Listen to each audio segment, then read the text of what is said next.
Hey guys, it has been a bit since I did any kind of video. This is going to be different though. I God has really been dealing with me on why I do the things I do, and He's really been working with me on performance, which if you saw my very first video, which was my testimony of what God took me out of, and that was just being in the world and being in secular bands and performing as that being my identity. He really took me out of that, and I had my what I like to call a straight street moment, and I ran from everything worldly that I could possibly run from, and got myself really solely rooted in Him. And then I had started up the YouTube channel, and I still felt like I was performing, even though I was doing what I felt God was telling me to do. I noticed I was looking at numbers and subscribers, and I felt the conviction of the Holy Spirit to say, step away, get yourself more firmly rooted so that that doesn't become a stumbling block for you. And today, as I was meditating and praying, I really felt Him saying, share the dreams that you had on YouTube. And I was like, oh. It's like, okay. So if you've watched some of my other videos or are familiar with me, you'll notice the big change in hair color. And that was also the Lord pulling me out of just needing that performance-based look, in a sense, I guess you could say. He just really cleansed me of everything worldly, and I am still a work. That is not at all to say that I've gotten it and I figured it out, or I don't sin. Oh no, I do, and I get caught up in things. However, everything that I struggled with as far as identity and validation and the praise of man upon me to make myself feel validated, that's all gone. And yeah, so here we are. I don't know the last time I posted a video. It's got to be 6 months maybe, but He really wanted me, I believe, to share this with you. So it's two dreams that I had within a 3-week time period. And I'll start it off by saying, I'm sure that all of you feel this, and I want you to tell me if you're experiencing it too, because I'm curious. Not just a longing for Him to come back, not just a longing, to be with Him, but an increased longing for Israel. I've always loved Israel. I will always support Israel. I adore Israel and Jerusalem. But every day I feel like it increases and gets stronger. And it's almost as if I am yearning for a land that I've never even been to, that I only see like on YouTube or, on YouTube. And it started to really resonate with me. And I just started crying. And I started really bawling. And I was asking Him, how long? How much longer? And that's when He said, share your dreams. And I was like, oh, okay. So 3 weeks ago, I had the first dream, and I had arrived at this almost like barn, and I was with a friend.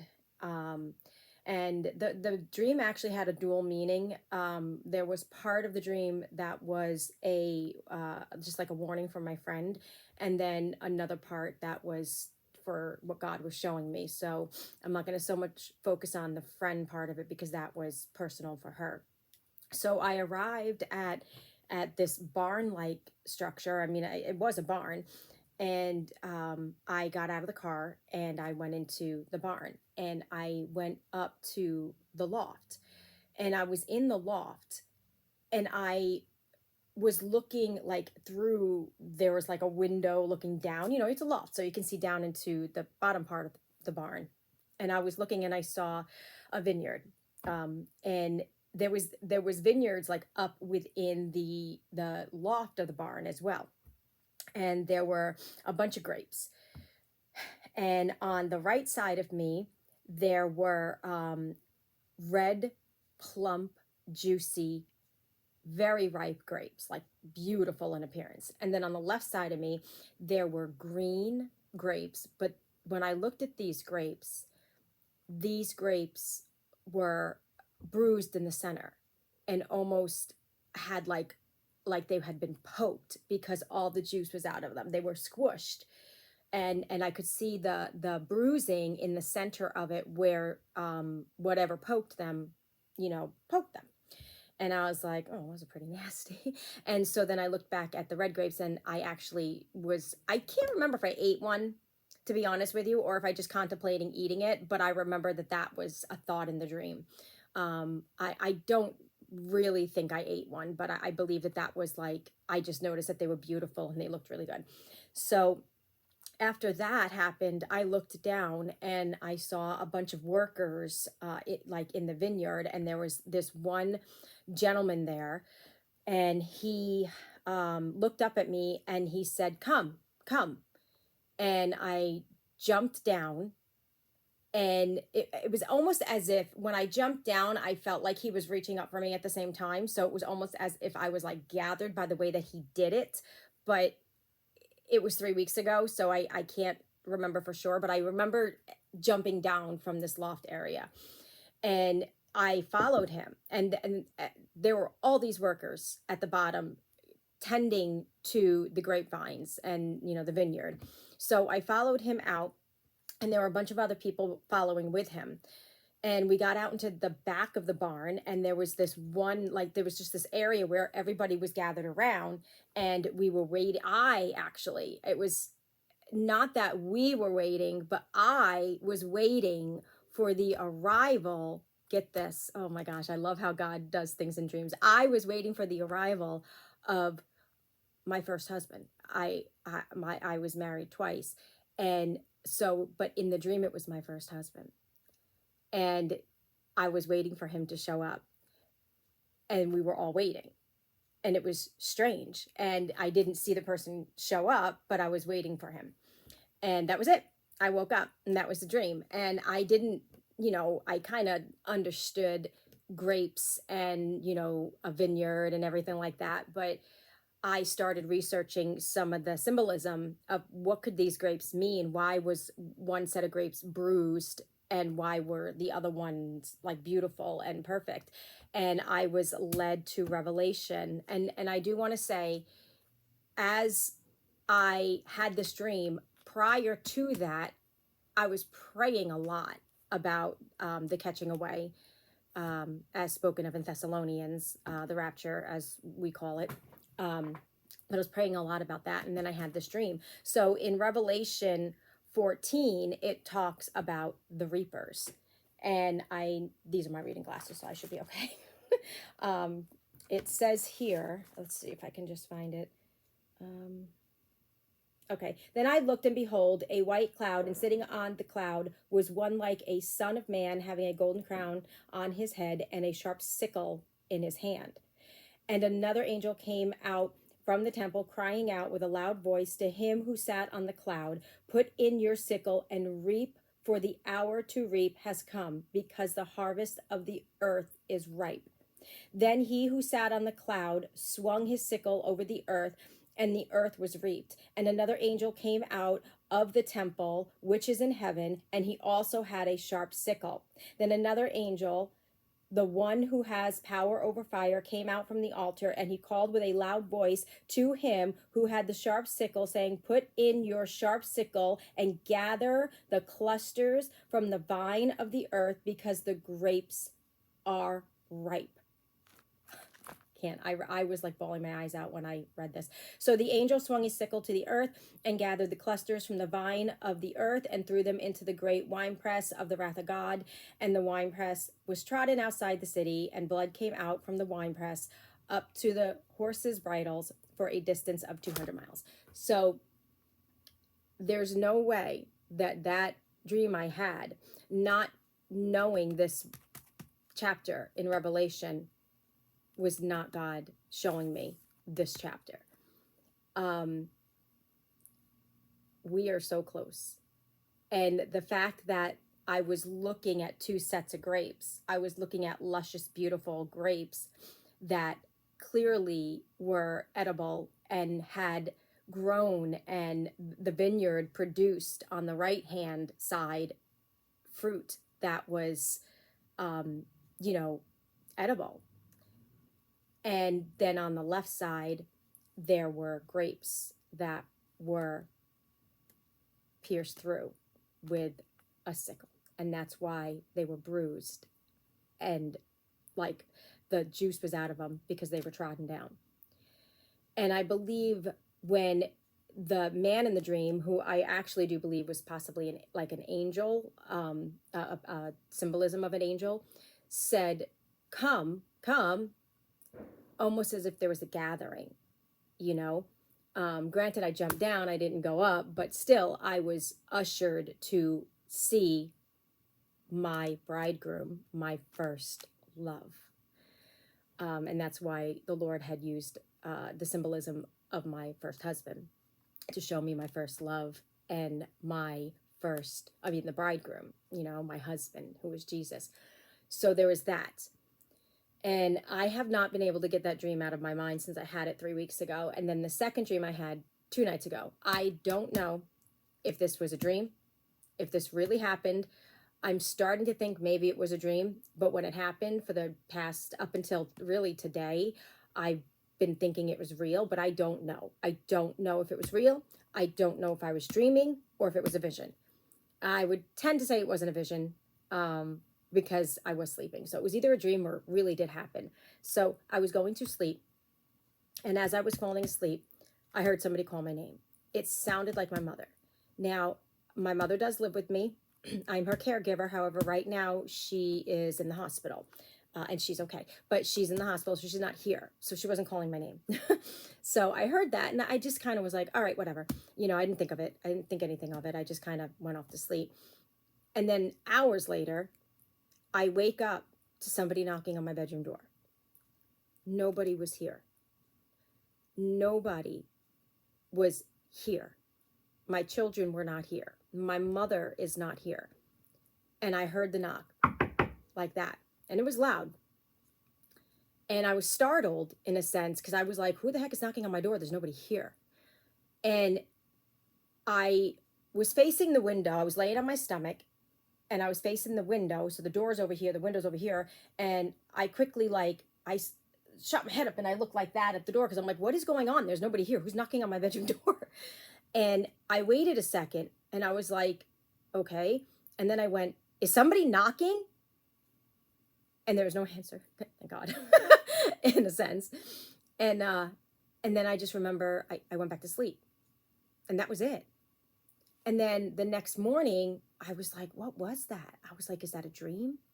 Was that real? What was that? I think it was real. And I was telling everybody, like, it was real and I heard it, but I don't know. I really don't know, because I think if it was real, I would have gotten up and opened my bedroom door to see who the heck is knocking on my bedroom door. So, you know, and I didn't do that. I just went back to sleep. And that's not like me. I you know, honestly, if I can tell you, last night, I couldn't sleep because I was really scared that it was going to happen again. And I had to sleep with my light on. I was scared. And even though I was praying, it had me startled.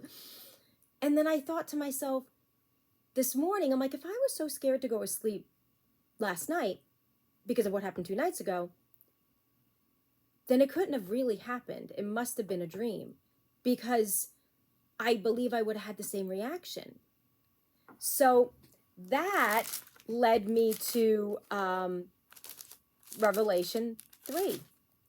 And it's verse 20, which says, behold, I stand at the door and knock. If anyone hears my voice and opens the door, I will come into him and will dine with him and he with me. Granted, I didn't open the door. However, I don't believe that God was saying that to me. I believe he's saying, I'm at the door. He's getting ready to do his harvest, and he's at the door. He's getting ready to gather. the fruitful ones, the ones who have bore fruit, delicious fruit, edible fruit, and he's at the door. That's what I got from those two dreams. And I don't know if any of you have been having similar dreams. The fact that both of those dreams corresponded to Revelation kind of has me like, whoa. And then just in my heart, in my spirit, the longing for him, the desire for Israel. I would move there if I could. Honestly, I really would move there if I could. And all I can say is, if you are not right with him, now is the time, because it is going to happen so fast. And I don't think we have much time. I'm not, I don't know. I watch a lot of things. There's a lot of different, thoughts I have. I think that we have some of it right. I think we have some of it wrong. And the reason that I believe that is because of what we see in the past, with the Pharisees not even seeing their own Messiah, and missing him, even though it was foretold so many times in the Torah of what Yeshua was going to do, and they missed him. And then even the disciples not understanding all of the parables that Yeshua gave, that, he was going to have to suffer death and be risen again. And they didn't understand. Even when he was crucified, they still didn't get it. They still misinterpreted what he was saying. So why are we to think that we're any different? We're not. We're not any smarter. We're not any different. So we, I believe, have some of it right and have some of it wrong.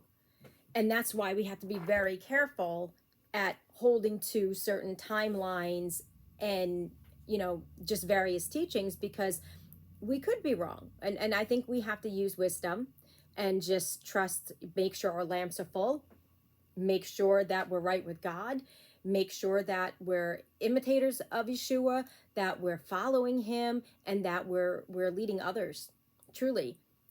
And as long as our lamps are full and we are doing the will of the Father, then we know when that trumpet blasts, when that calling comes, that we will be gathered, we will be caught up. So I wanted to share that. I felt like I had to share it. That's really all I have. It's been so long, but I'm just going to do as God tells me to do and post as God tells me to post. And I hope this blessed you. I hope it encourages you. And most importantly, I hope and pray that you are right with the Lord, and that you are found with your lamps full when he comes. And just remember, this world offers you nothing. You're not taking anything with you when you go. I lived a very worldly life a year ago, and prior to that, for the past 5 years, just being in the secular music scene. And it left me so broken and bruised and without an identity until I got myself right with Christ and, worked all of that out and learned my true identity in Yeshua. And I've never been the same. And I would never go back. And I would forsake everything materialistic to be with him. So be encouraged, be blessed, get right, because he's coming. Bye.